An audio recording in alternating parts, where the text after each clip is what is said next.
உங்களுக்கு இந்த மாதிரி சிவன் ஸ்டோரிஸ் பிடிக்கும்னா நம்ம சேன் கிரியேஷன் சேனலை சப்ஸ்கிரைப் பண்ணிவிட்டு உங்களுக்கு பிடிச்சவங்களுக்கு ஷேர் பண்ணிக்கோங்க. மறந்துடாமல் ஓம் நமச்சிவாயன்னு கமெண்ட் பண்ணிக்கோங்க.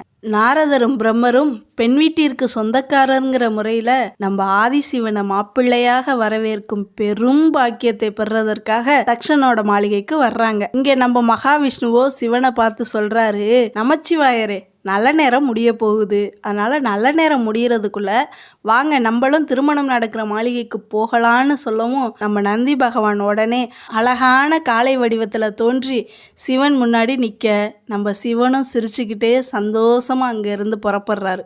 ஆனால் தக்ஷனோட மாளிகையில் தான் என்ன நடக்க போகுதோ தெரியலை. பொறுத்திருந்து பார்ப்போம்.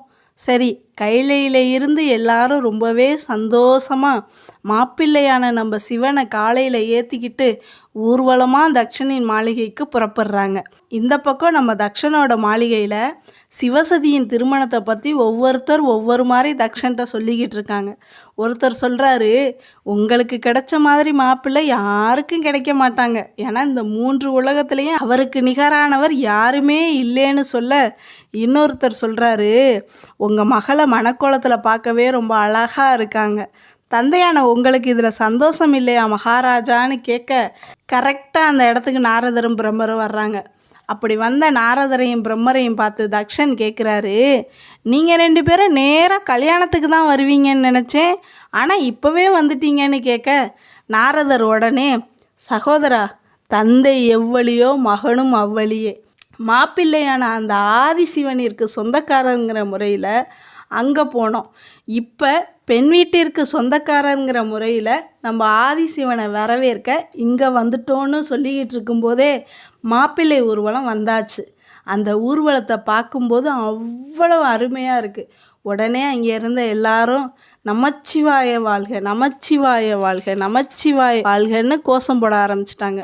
அப்படியே ஜம்முன்னு வந்து ராஜா மாதிரி இறங்குறாரு நம்ம சிவபெருமான்.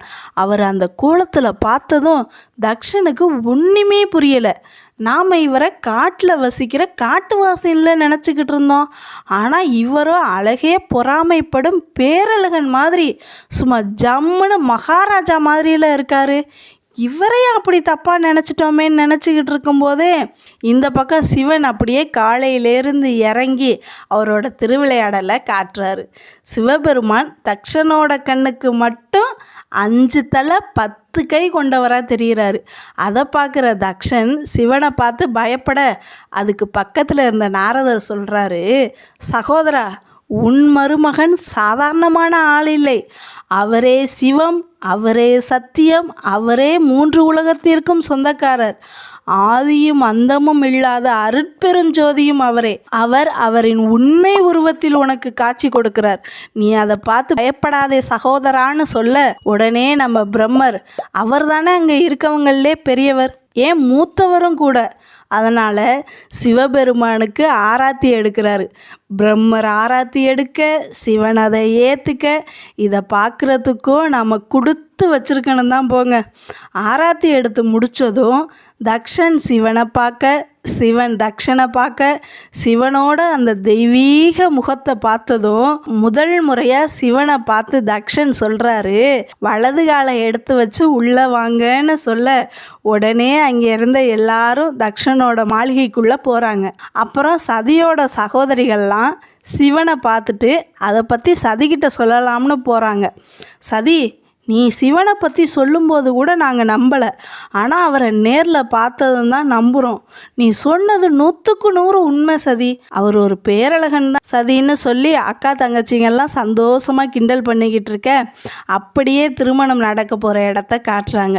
அங்கே சிவன், விஷ்ணு, பிரம்மர், நாரதர், தக்ஷன், தேவர்கள் அப்படின்னு எல்லாரும் கூடி இருக்கும்போது அதில் பிரம்மர் முதல்ல பேச ஸ்டார்ட் பண்ணுறாரு. மகனே தக்ஷா, என் பேத்தி சதியை அழைச்சிக்கிட்டு வான்னு சொல்ல மகாராணியும் சதியை அழைக்க போகிறாங்க. அப்படி போனவங்க மகளை பார்த்து, மகளே சதி, நீ எப்போன்னு நினச்ச ஆசைப்பட்ட அந்த தருணம் வந்துருச்சு, வா மகளேன்னு சொல்லி சதியை மணமேடைக்கு அழைச்சிக்கிட்டு போகிறாங்க. சதியும் அப்படியே வெக்கப்பட்டுக்கிட்டே வர்றாங்க. சதி வந்ததும் அங்கே இருந்த எல்லாரோட கண்ணும் சதி மேலே தான் இருந்துச்சு.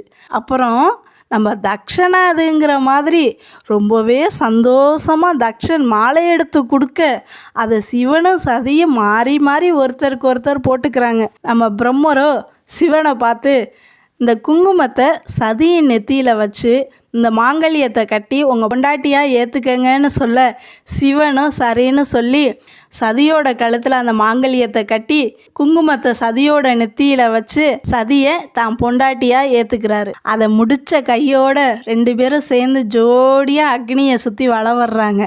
கடைசியாக யாரும் எதிர்பார்க்காத அளவுக்கு சிவன் அங்கே இருந்த எல்லாருக்கும் ஒரு ட்விஸ்ட்டு கொடுக்குறாரு. அது என்னன்னா, நிறையா பேர் சொல்லுவாங்க என் பொண்டாட்டி எண்ணில் பாதி அப்படின்னு. ஆனால் அதை அப்போவே நடத்தி காட்டினவர் நம்ம சிவபெருமான். ஆமாங்க, அவர் தன்னோட உடம்புல சரிபாதி இடத்த சதிக்கு கொடுத்து அர்த்தநாரீஸ்வரராக காட்சி கொடுக்குறாரு. அது அங்கே இருந்த எல்லாரும் ரொம்பவே சந்தோஷமாக பார்த்து கையெடுத்து கும்பிட்டு வணங்கி மகிழ்கிறாங்க. அடுத்து என்ன நடந்துச்சுங்கிறத நெக்ஸ்ட் வீடியோவில் பார்க்கலாம்.